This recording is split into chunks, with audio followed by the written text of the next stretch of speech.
కుత్బుల్లాపూర్ నియోజకవర్గంలోని గాజుల రామారం, బాలయ్య బస్తీ, గాలిపోచమ్మ బస్తీలలో హైడ్రా ఆధ్వర్యంలో అక్రమ నిర్మాణాల కూల్చివేతపై బీఆర్ఎస్ ఎమ్మెల్సీ కవిత స్పందించారు.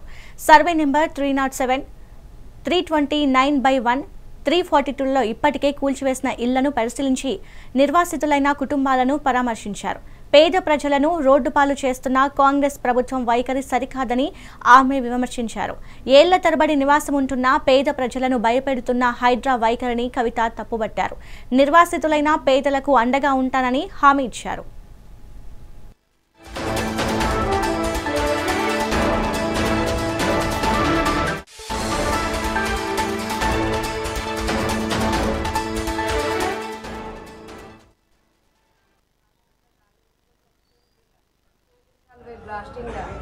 అందుకే మేము ఇక్కడ గుడి కట్టడం పిల్లలు ప్రజలకు ₹1 తీసుకోకుండా ఫ్రీగానే కట్టుకోవడానికి ఉండగా పెద్దల బియ్యాన్ని తీసుకోవడానికి కూడా తప్పనిసరి ఇప్పుడు లేకనే కట్టుకున్నాం. గాలిపోచమ్మ బస్తీ కూడా పోయొచ్చిన ప్రజాపాలన సీఎం గారు ఉంటారట అనే కూర్చుందాం. కూర్చొని ఇచ్చేదాకా కదలేదు. ఏమంటారు?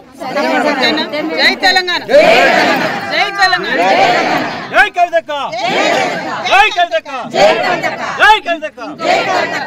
వాళ్ళు మనకు అక్కడ డబుల్ బెడ్రూమ్ లేకుండా మళ్ళీ ఇక్కడికి బుల్డోజర్లు వేసుకొని వచ్చారు అనుకోండి, నేనే వచ్చి బుల్డోజర్ ముంగట నిలబడతా. మీరు భయపడే అవసరం లేదు.